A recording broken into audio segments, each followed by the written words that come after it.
Hello, and welcome to the FI Entrepreneur, Financial Planning for the Risk Taker. This podcast will show you how to achieve FI through entrepreneurial pursuits by developing a well-calibrated and thought-out plan for risk management so that you can maximize the rewards. Hosted by certified financial planner, enrolled agent, and serial entrepreneur Ben Martinek, this is the FI Entrepreneur, Financial Planning for the Risk Taker. The information presented in this podcast is for educational and entertainment purposes only. None of the content is presented as investment advice. Consult your financial professional before acting on any of the information presented in this show.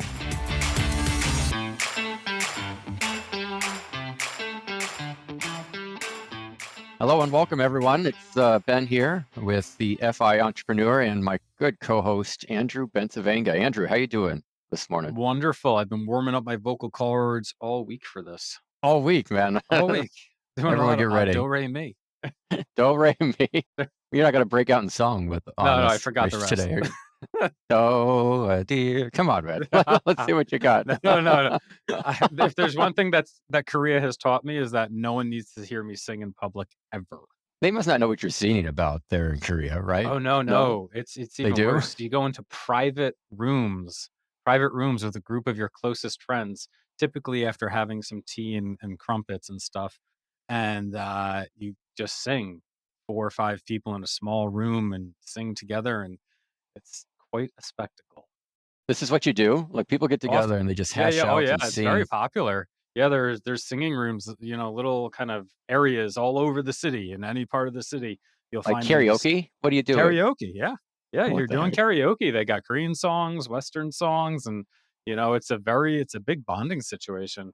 I've been in many an office dinner where after the office dinner you wind up in the singing room, and often it was the principal that would hand you the microphone and say, "All right, foreigner, sing my way," and you're like, "Ah." Or like a Beatles song that's totally out of your vocal range, or anything else.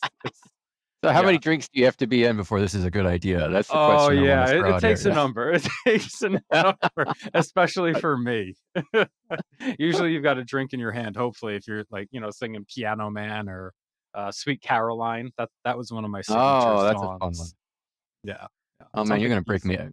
All right, we got to pull this back in, Andrew. Yeah. Pull this back in. 2 minutes into the show, and all we've done is talk about karaoke. Yeah, let's see in a way. Well, before we get into our singing songs, which will be very entertaining, I think we've got our first sponsor, right, Andrew? Indeed, we have who's made sponsoring it. the show today. Yeah, we've got credit.com, and they take care of your credit. Tell us about them, Ben. They give access to FICO scores and identity protection. So we encourage folks. Credit.com reached out to us and said, "Hey, would you like to throw a sponsor?" And we said, "Yeah, sure. We'd love to have you go do that." So folks, if you want to learn more, you need to go to sign up for extra credit at credit.com/the FI pod for the financial pod. So credit.com/the FI pod in order to get started. Ultimately, the process is for achieving financial independence and getting, working that way is having good credit scores. So they can help you find the right credit cards, the best mortgage rates, or simply better understand the scores that can be challenging, give you a right light of interpretation. So if you go to credit.com/the FI pod, they'll give you the first 7 days absolutely free. And then after that, it is a monthly subscription at $24.99 plus tax a month. You can cancel anytime and go to Extra Credit today and start working out your credit goals. Oh, Andrew, what are your thoughts on this credit.com? I liked it. I took a look at the site. It looks really good.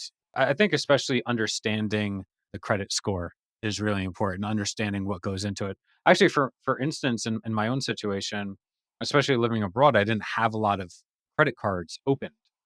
So it took a little bit of work, but I actually wound up getting another account opened, and almost instantaneously, my credit score increased by 50 points, which is not a small amount. So I think going on to Extra Credit and then using Extra Credit on credit.com will help you definitely increase your credit score and understand what's going on in your credit life. Well, and that's great because actually the focus of our podcast today is different ways in which you can raise or find capital in order to get your business going and started. And, one of the ways would be to go looking to lend some money. Not going to be able to lend any money, though, if your credit score is not very good. So again, Extra Credit, credit.com will be able to help you accomplish that. What we're focusing on today is just a number of different ways that you could tap some equity which you have in your financial situation to get a business going. So you were looking into this, Andrew, came across an article that you really liked and thought would be good. What comes top of mind to you if you were to be taking some risk, you're thinking about launching your business? Where are you turning to pull some money out of reserves to make this happen? Sure. So it's like when we think about risk, this show is called Financial Planning for the Risk Taker. And so we want to talk about risk. And anytime that you're going to take money out of your own situation, it is a risk, right? And I think a lot of our listeners are of the middle class, maybe the upper middle class if they're lucky. And it can often be very difficult for these people to put together a nest egg that they're going to say, all right, I can take this and feel comfortable putting it into a business. And so there's definitely a lot of risk inherent in that. And so the places that we're going to talk about pulling this money for, they certainly, go against the conventional wisdom of this is where I'm going to get money. This is not stuff that you're going to your credit union and they're saying, oh, yeah, this is a great idea, right? These are risky ideas, but we believe that if you approach them, then maybe with some calculation and some good, clear thought going into it, you could make something happen. So the first one that we were kind of talking about was actually borrowing from your retirement accounts to invest. And this would typically be a 401k that we're referring to borrowing from. Before we delve into that, I suppose I want to echo some of your sentiments there, right? I mean, some of the best ways to handle the risk of starting a business would be simply to save the money and put it aside and build up a small chunk of money that you can rely on. Practically, that's not always the easiest or even possible for folks. Naturally enough, many people will be setting money aside into retirement accounts. And so if they're looking for something to tap, this is a possibility. Now, the question here is, how could you tap that money, especially if you're still employed with the 401k? We're with the employer who has the 401k.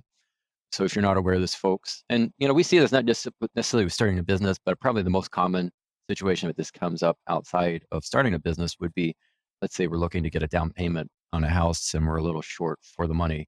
Where can we go to get that money? Retirement accounts are possibilities. So one would be the 401k. You could set up a loan against the 401k. Now this has to be allowed by the 401k provider, and it is limited up to $50,000 at the most. That's an IRS limit that can be taken out. But it also requires that you can only take 50% of the account value at the time of the loan. So in order for you to be able to take out the full 50,000, you have to have at least $100,000 in the 401k or more. There are interest charges that are associated with this, and there are some potential drawbacks to it in that in order to come up with the cash, you are literally selling some of your stock positions to cash and divesting yourself of those investments. But it would be a means. I do believe the interest many times actually accrues against yourself, so you can kind of make money on the 401k as it's been lent out. Don't fully know the details of that interest accrual, but it's been my understanding that the actual cost of this is fairly minimal. This is a good solution. Probably what's better than a 401k though, truthfully, is Roth IRAs. A lot of people aren't aware of this, but the money that you put into a Roth IRA, that contribution is called your basis.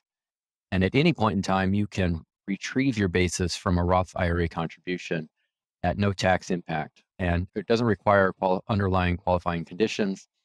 And you don't have to be of a certain age, and there's no premature penalty. Many times to pull money out of a retirement account as described early, before what's more or less your retirement age of 60, there's a 10% premature distribution penalty. With a Roth IRA, though, you can pull your basis, again, what you've contributed into the IRA at any time, really for any reason. So Roth IRAs, if you're not putting money into them just for the potential to pull them back out, using a Roth IRA can be really advantageous simply because the money is fairly accessible, even though it's earmarked for retirement. So, I mean, if you had money in a Roth IRA, I would look into that first rather than the 401k, but either one would be certainly a funding source, just retirement accounts on the whole. I think the last thing that I would like to say on this, and I'll kick it back over to you, Andrew, is if you are going to pull money out of retirement accounts, especially if it's pre-tax money. Now, a 401k, when you distribute that as a loan, that distribution is not in itself taxable because you're basically paying it back. Now, if only you default on that loan, the IRS will see then the loan that was taken out as a distribution, and then taxes will be due on that. So the loan sidesteps the taxable nature of the 401k distribution. But you could also just flat out maybe distribute money, probably not from the 401k unless your 401k allows an in-service distribution, which isn't the most common. What's more likely is that you'd be pulling money out of an IRA, money that was set aside in some other capacity in a pre-tax. And you can pull that out, but the money will be subject to taxes, which would be not uncommonly a drawback. And then there would be potentially a premature distribution penalty, which, depending on your circumstance, you might be able to tap it or might be able to get away around that penalty. But it's an issue of what the reason is. Usually, starting a business wouldn't qualify for getting around that premature distribution penalty. So, I think your Roth IRA or a loan on your 401k would really be the best solutions if you're looking to tap those retirement accounts. What are your thoughts, though, Andrew? Is this good plan? Smart risk? Boy, oh boy, my head is spinning. A lot of information there. So you went from, we're going to break it down for all the folks in the cheap seats. You went from the 401k loan to suggesting that pulling the basis out of a Roth IRA was a good idea. What if I had a Roth 401k? Could I do the same thing there? Well, you'd have to get the money into the Roth IRA. The money sitting in a Roth 401k in itself. Again, the simple answer, there are a lot of similar attributes between a Roth 401k and a Roth IRA, but tapping your basis prematurely with money held as a Roth 401k specifically is not allowed and not possible. Now, a simple solution to this, and it really doesn't take much legwork, is just move the money from the Roth 401k into a Roth IRA, and voila, now the money should be accessible. So it's kind of funny just how simple the solution can be. But a Roth 401k as in and of itself would remain inaccessible. And then also, what are some of the other risks and drawbacks to possibly tapping in a retirement account early, other than not having the money there or losing everything? Right. Well, I mean, if you're starting your own business, we got to see this as an investment. And so, I mean, there's different ways to invest, right? Putting money away into a 401k presumably is invested. We're probably not just setting it there in cash. We've got it held in some investments. So this is a bit of a decision of which investment do you think is the better investment to make? Should I invest in myself or should I invest in these, publicly traded companies? Quite frankly, probably in the grand scheme of things, it is a bit of a safer investment to go ahead and invest in these publicly traded companies, established businesses that are fairly proven. And at least in aggregate, we have good reason to believe will be profitable and net you a positive return, at least over the long period of time. Stocks in the short term are volatile and risky. In the long term, they're a pretty safe bet. But the risk here is, how much do you trust and believe in yourself, and what are you pursuing, and what's the promise associated with that, and then how much can you afford? How much can you afford to lose? We set the money aside in retirement in anticipation of being able to take care of your future self, and so we need to make sure that we're still taking care of your future self. I'd be really hesitant about completely draining your 401k to fund a business venture. That would strike me as a very aggressive, daring, highly risky move. But could you do? I mean, let's say you had a few $100,000 in the 401k and you wanted to pull 50 grand. And I don't know, maybe there's an inheritance that's expected or already received, or you've got other resources. Let's say your retirement's pretty well underhand. I mean, is it a bad idea to pull that 50,000 out? I mean, the question really that I'm getting at is, can you afford to lose it? Any investment, starting your own business, certainly has the possibility in which you will lose all the money there. So whatever you're pulling out, the issue at play needs to be, can I afford to lose this money and still be okay in the long term? And if you can say yes to that, then I think the risk associated with using this money versus another bit of money is fairly minimal, presuming you need to come up the money, right? We're under the presumption here that the money needs to come from somewhere. Sure, sure. That idea of, can I afford to lose it? The way to de-risk this is what really stands out to me. So for me, what are the parameters of how can I afford to lose this? And for me, it kind of like, it comes down to, how old are you, right? Of course, the younger you are, the more time you have to possibly make this back. What are your income prospects? Of course, again, if you're earning more, if you have a higher earning potential, then again, you're going to have more elasticity in your situation to make this back. You also brought up the fact of inheritances and things like that, expectations for sudden money to affect your situation. So, from a financial planning perspective, I think that there's a lot of things that you would want to be looking at. And of course, there are just the numbers, which are hugely important.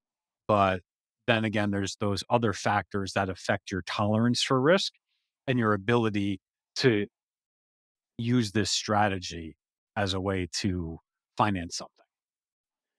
For sure. And when it comes to risk of any sort, whether it's to protect it with insurance or to take it through an investment, the question here is how much can you permit? Are you okay?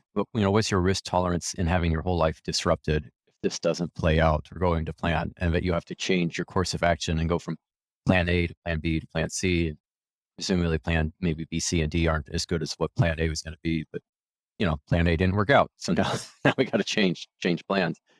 The more of it you're really set and you would like things to turn out in a very specific way, we would say your risk tolerance then is pretty low. And your ability to handle or how much risk you should take here clearly then would needs to be in alignment with that. But let's say at one point you had aspirations to own a big home and a nice yard and had the ability to afford all of that, but you decided to go and take this risk, and then the risk doesn't play out, and now owning that big home or the nice yard isn't possible, and you got to let go of the property, or I don't know, maybe you're moving into a condo or an apartment or something. Like, is that something that's okay? If that's the worst case scenario and this is what happens, and now your lifestyle expectations have to be adjusted, are you comfortable with that? And some people are more daring than others. Truthfully, I think if everything blew up on us and that's what we had to turn into, I think we'd handle that well enough. Wouldn't be easy, but I think we'd handle it well enough. Quite frankly, I think others would go and want to dig themselves into a hole and never see the light of day. So, is that something you're okay happening to you if this risk doesn't play out? Because there's plenty of stories of entrepreneurs who have tried things time and time again, and they failed, the first 2 or 3 times, came down to nothing, went back at it, and eventually found success. So part of this is, how old are you? How much time do you have? How many times are you willing to go at bat and strike out before you're willing to get that ground ball or that hit or that home run? Each time you give yourself another shot at this, you're hopefully getting a little better at it. And, the odds are improving in your favor, but you're gonna pull off the big one. That's how I would feel about it. I definitely, without maybe going into those details too much, the 401ks, one solid funding source. What do you think's another one, Andrew, as you were researching this? What was being suggested to you? Well, I'm going to definitely get some booze on this one, but the next thing I'm going to do after I destroy our retirement, I'm raiding the Children's College Fund. That's the next thing I want to do. I'm really just getting Johnny and Sally cutthroat here. don't need any money. They'll figure it out on their own. Yeah. Yeah. Yeah. There we They haven't go. shown Okay. much aptitude thus far. A lot of spears going into round holes and stuff. So we're gonna let them be on their own for that one. Yeah, I mean, as much as probably pulling money from the kid's savings account, it's kind of like this dreaded thing, but it happens. The truth is education loans, you can pretty easily come up with the money, good or bad. In our society today, you can pretty easily come up with the money for funding education and get loans for that. Whether or not that's in the best case scenario of your kids is another question, but it is accessible money versus, how easily could you come up with money for a business venture through a bank or even the money for your future retirement. Sometimes people have a priority of wanting to put money into their kids' college savings rather than their own retirement. It doesn't make sense to overfund an education account in light of the fact that we can, through other means, come up with the ability to pay for this. So, I mean, if there were to be an account to raid and that what other options do we have, this would be a situation in which there are other options there if this doesn't play out well. Comes back to the same psychological response. If this doesn't play out well, what's your ability to go back and, go back to the plate and take another bat at it? It might be a little hard for you to pursue anything else for the rest of your life, knowing that you drain the kids' college funds and they, you have nothing to show for it. Yeah, it's interesting. On the first one, we had the psychological hit of perhaps, having to downsize our home or something like that. And this one, you could have the psychological hit of really kind of betraying your children's future.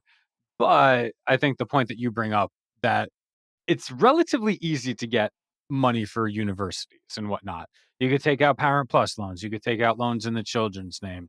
There's a lot of money out there and generally at better interest rates than consumer loans to fund a business, right?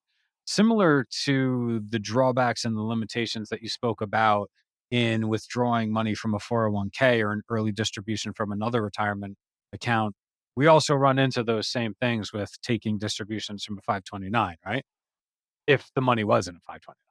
Yeah, presuming. So, I mean, the truth is that money isn't as accessible or it has greater limitations than a 401k. And so that would be the bigger problem. So if you have money specifically in a 529, which you wouldn't necessarily have to have it. And generally our advice for college or education savings actually is not to use a 529. It's to be thinking of, if you're not already having this intention, to go and max out Roth IRAs, which are intended for your own retirement, but again, you can retrieve your basis from a Roth IRA at no cost. So that's a funding source for college. It's like the Swiss Army knife of the retirement and financial planning package, right? The Roth IRA. Yeah, Roth IRAs are just a fantastic account. I mean, if you're not taking advantage of them, you really should be looking to incorporate that as part of your overall financial structure. Because even if you do retrieve your money in excess of the basis, and now we're starting to tap into what's called your growth or your earnings, that growth or earnings may still be subject to taxes in a Roth IRA because you're pulling out in what's called an unqualified distribution. But at least the use of, whether or not there's a premature distribution penalty, which again, there's this additional 10% penalty on these 529s. There's an exemption in Roth IRAs in which you can pull the money out and use it for your kids' college expenses. So I suppose in light of some of the considerations we're having, is a college fund, a 529, or even just money that we have set aside in a savings account, is that the best source for funding your business venture? No, probably not a business specifically, but let's say you have aspirations to do a career change or invest in yourself in another way. It is pretty easy to change the beneficiary of a 529, where maybe initially it was set up with the idea of the beneficiary being your kids. You could change that beneficiary back to you. And now, some of these non-education related hindrances that you'd have if you were using this for a business would fall away. So I think if we were really wanting to tap the college savings accounts, especially with the 529, wouldn't necessarily be as a business venture in my mind, but it would be as an investment in your own self through additional education, which certainly can make a lot of sense and definitely feed the pathway for starting your own business or moving things along and being financially independent. That's interesting. I love that. When I was doing the notes, I wasn't even thinking about that, but that's so smart. If you wanted to go back to school and get a master's or some kind of other certificate course to get yourself ready for this next venture, then yeah, change the beneficiary, and now you've got access to the money. Really, really bright. That's why they pay me the big bucks, Why Andrew. we're Yeah. here. Yeah, I love it. I love it. All right, well, moving on. So we've got another funding source. Moving on. Go on. You got 3 in front of you. 3, man. All right, which ones are we going to go with? You got to see which one you like, because we only got about 5 minutes left, but let's see what you got. No way. Wow. No. Well, of the 3, so Andrew's thrown out here, but you could go unemployed to make a career change. That certainly resonates with my near own and heart. dear to our hearts. Yeah, that's what we've done. Yeah. Just as a recap, in our own situation, I worked part-time for the longest time as I got the businesses off the ground and was able to orchestrate a structure in which I worked part-time to bring money home, and then I worked part-time on the business. So truthfully, if I were to advocate for any sort of solution, that wasn't necessarily tapping an account, but we were tapping money in the vat. I wasn't making as much, and so there's a loss of current wages and future wages in anticipation of making this change. So, rather than tapping money that's already been saved, we were kind of tapping money that could have been saved, but instead wasn't saved. It was allocated to me spending half my time working on the business. And if I were to choose anything, I think that's probably the very best solution if you can arrange that with your employer. Thankfully, I was in a position in which that wasn't such a big issue or big deal, although quite obviously for a good number of people, that just may not be much of a possibility. It could be very much an all or nothing move. That in itself is something to describe it as to when to decide to cut ties and go completely in on your business. And we'll just have to have that as a dedicated episode. I think 2 other sources for tapping money that are more realistic that would be fun to talk about would either be looking to borrow from friends and family, have them set up as co-investors. Definitely some trick and nuance to that.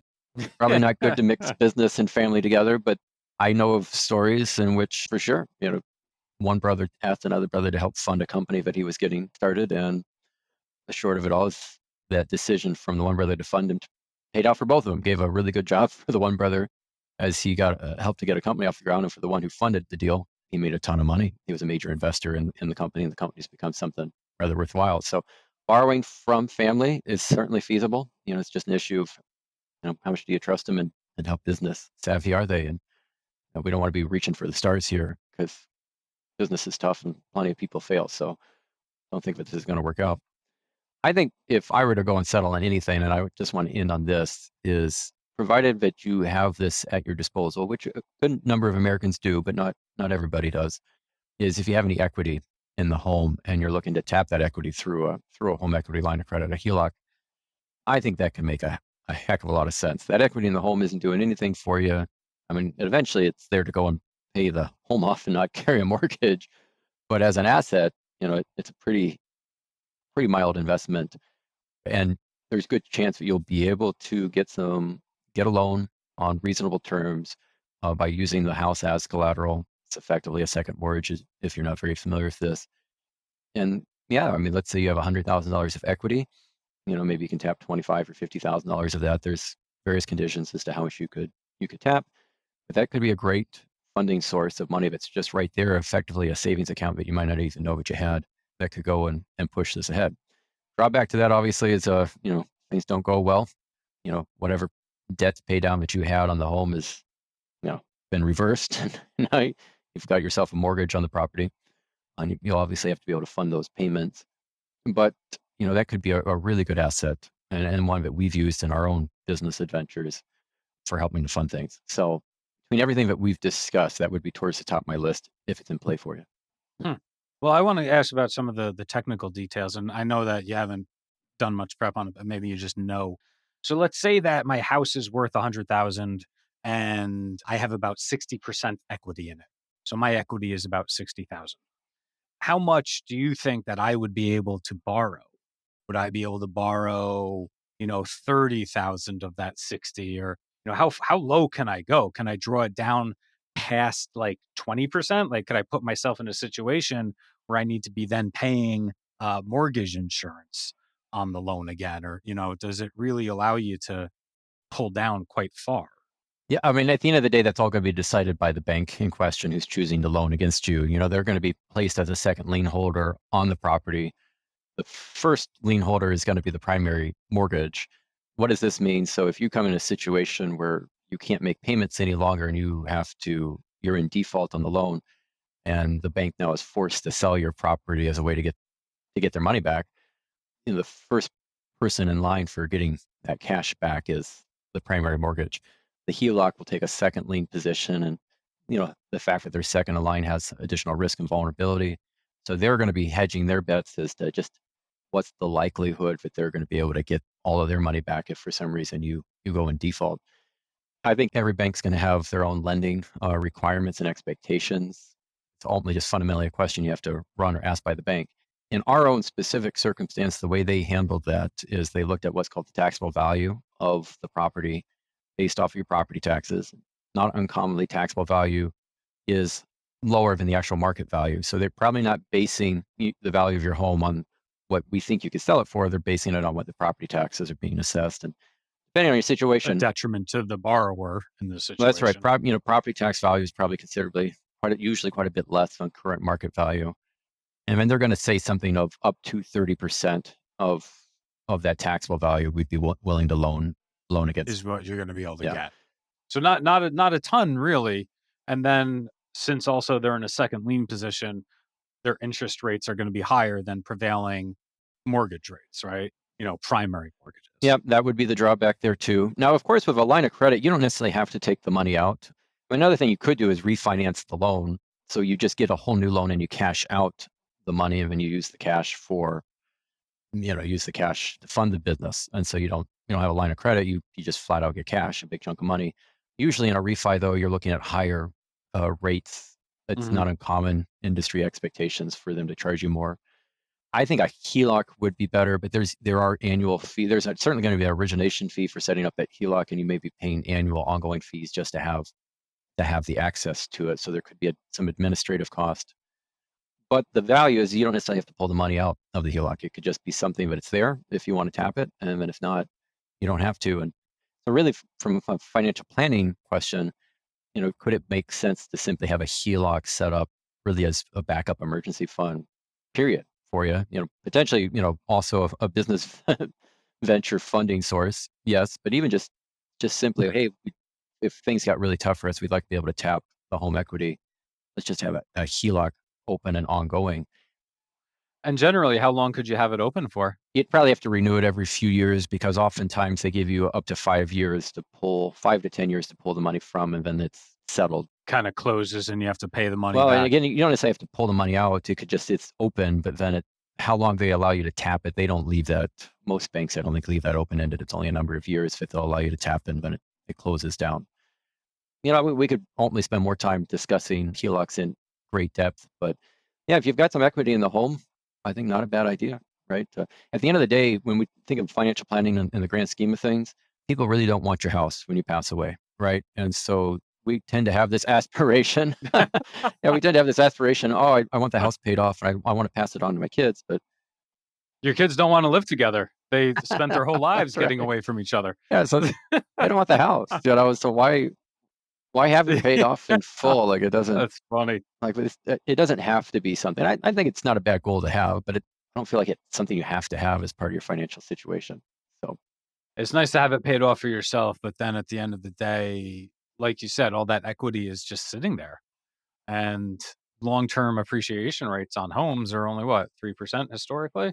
We've had a lot of markets that have done better, but they don't appreciate that much generally. So, no, not much more than the rate of inflation, Mhm. generally speaking. So I mean, there's a question of could I get a better rate of return on that money other than keeping it in the home? And I would say the odds are very favorable that you probably could get a better rate of return, provided you're comfortable with having a mortgage or a loan on the property. well, I think also there, you also, especially from financial planning, really the lifeblood of a lot of situations is making sure that your cash flows can handle that, right?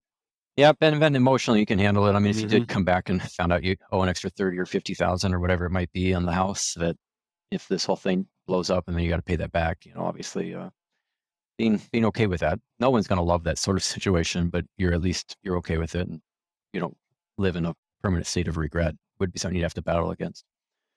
But well, there you go, folks. So we've got a number of items of ways to potentially fund your business. Ways There's to devastate your children, your family, and your home. That's right.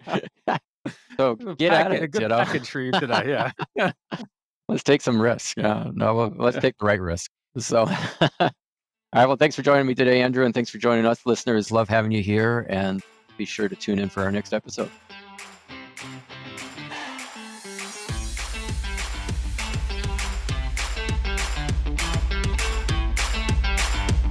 Thanks for listening. I hope you've had as much fun as we did. If you'd like to learn more about any of the subjects we spoke about, please visit our website for show notes, links, and more. Hit like, subscribe, or whatever button you've got in front of you to show some love. Remember, the information presented in this podcast is for educational and entertainment purposes only. Remember what Teddy Roosevelt said about the person who strives greatly. If he fails, at least he fails while daring greatly, so that his place shall never be with those cold and timid souls who neither know victory nor defeat. Until next time, keep striving. Thanks again, and be well.